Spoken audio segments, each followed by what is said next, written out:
stato un grande appassionato di film di zombie, quindi è venuto quasi automatica questa cosa.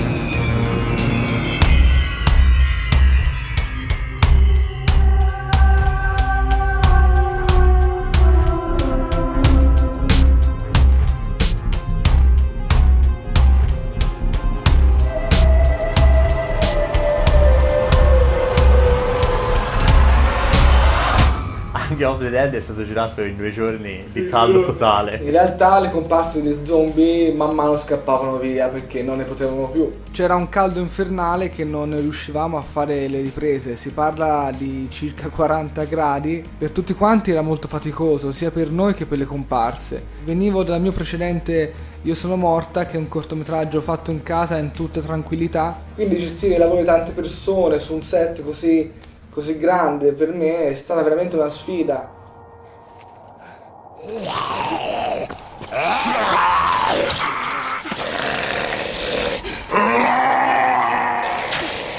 Il cortometraggio ha un inizio e una fine, è autoconclusivo, però stando attenti capiamo che ci sono indizi che rimandano ad un mondo più grande, più ampio, e questo è stato fatto apposta per prepararsi in futuro a fare un lungometraggio. Ad esempio il personaggio di Alex Lucchesi, che nei titoli di coda vediamo chiamarsi, perché durante il film non viene mai nominato, nei titoli di coda viene accreditato come Mr. Z77.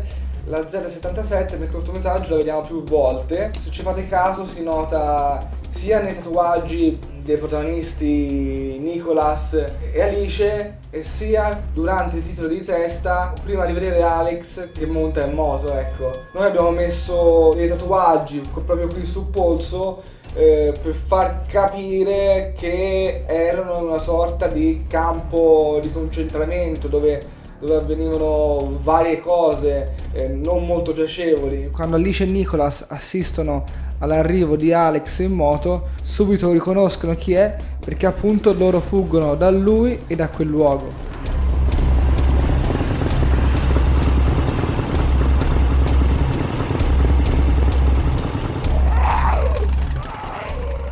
Subito pensato un cavalcavia perché non avevo problemi di scenografie, avendo a lati il niente, il cielo, quindi è stata una scelta quasi d'obbligo, non potevo certamente girarlo nel paesino dove c'era la scritta alimentari, e quindi per dare un sapore tutto molto più metropolitano, diciamo, molto più da città, ho optato per appunto questa location. Mi ricordo ancora che era la scena in cui Serena cammina e trova il cadavere che si è sparato in testa all'interno dell'auto. Mentre giravo questa scena qui, a un certo punto si vede spuntare 3 macchine dei carabinieri.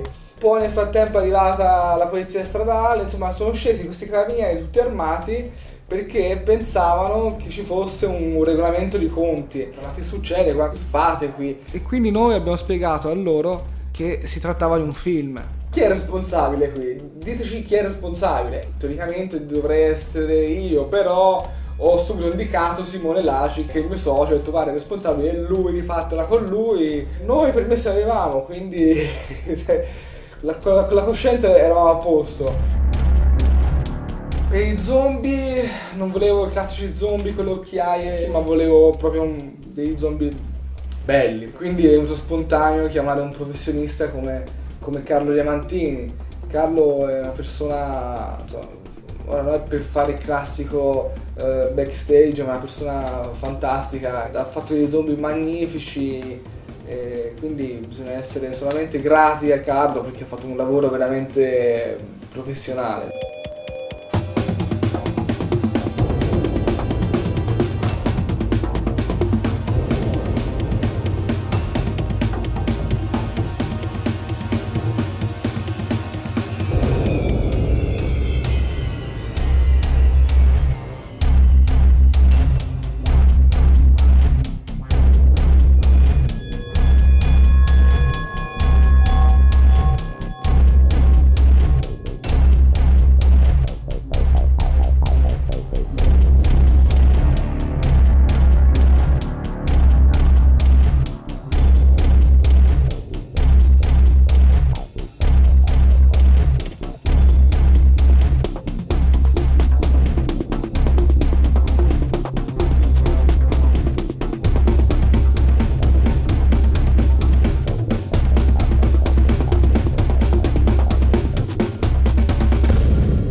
correction non era semplice trovare la giusta gamma di colori, perché quando abbiamo girato c'era un sole esagerato e quindi le immagini erano quelle che erano, quindi ho dovuto lavorare parecchio per dare un tono tra virgolette post-apocalittico, però ho trovato la soluzione in maniera molto molto veloce. Una volta terminato gli effetti speciali, invio tutto il materiale a Francesco Picone, il quale a un certo punto mi dice che la color correction è tutta cambiata.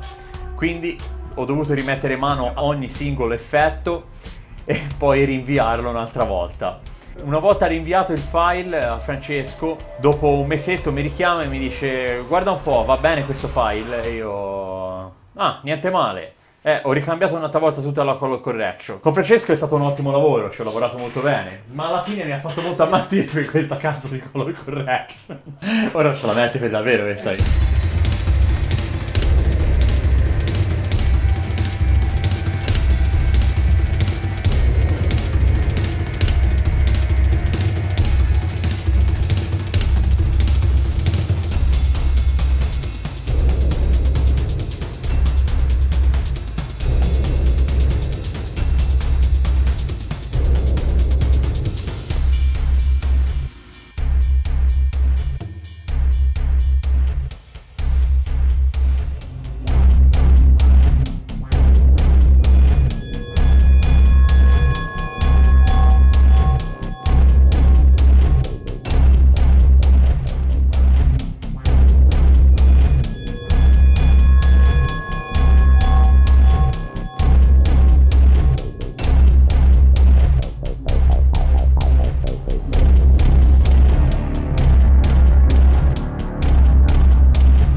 La parte più complessa del film è stata la nebbia, che abbiamo dovuto ricostruirla in 3D per tutto il filmato. Grande Barzo. Molte scene del film sono state girate in green screen, ma qui devo dire sempre la stessa cosa. Poi mi appare lui. Alcune scene sono state girate in green screen, al quale ho dovuto ricostruire fondi, e spari, sangue e tutto il resto. Gli sfondi li ho costruiti uno per uno, scena per scena. Questo è un ricordo per Francesco Picone. Francesco Picone, un grande regista, mi ha fatto fare 42 scene di green screen e alla fine ne ha inserite soltanto 9. Una di queste è questa scena, per fortuna l'abbiamo.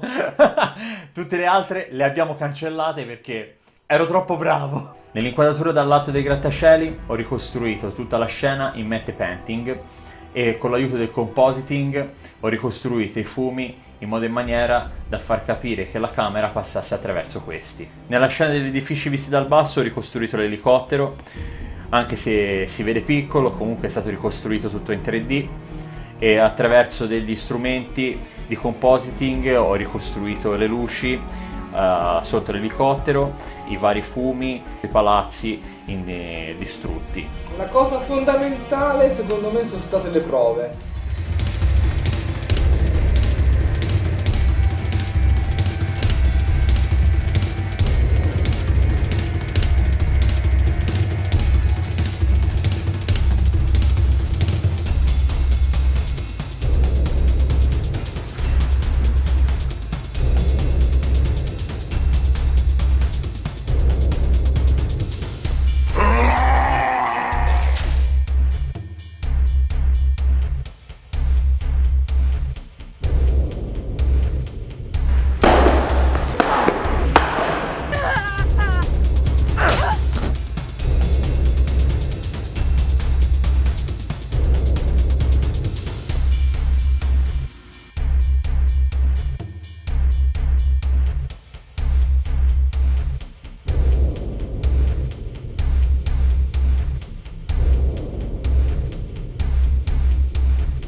Per la prova costume avevamo 8 sarti, abbiamo provato i costumi a Londra e gli attori mi hanno ringraziato perché non si sono mai trovati così a loro agio in una produzione così grande, ecco. I mezzi tecnici sono ovviamente migliorati, ora ci si fa la prova costume per strada. Prova costume!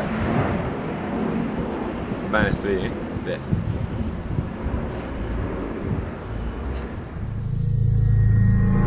Budget, non se ne parliamo del budget. L'unico che si è arricchito tanto, che gli portavo cariole di denaro, è stato appunto Alessio Barzocchini. Ho preso 14 milioni e mezzo di euro da Army of the Dead. Mi sono fatto un Porsche e questa casa. Solo questo pezzo qui. La cosa bella è stata vedere gli attori concentrati sul set. Non ho mai visto una dedizione così alta e la cosa mi ha stupito. Poi erano sempre molto attivi, non si sono mai fermati un attimo, nemmeno per riposare, non sbagliavano mai le proprie battute, sapevano tutto completamente a memoria. Gli spari! Li sta portando verso di noi! Gli spari! Li sta portando dritti verso... Ma vaffanculo! Sul cast e su tutte le persone coinvolte sono stato veramente fortunato. Se siamo riusciti a portare a termine questo cortometraggio è grazie proprio a una squadra che ha remato a favore. Senza di loro Hunger non sarebbe esistito.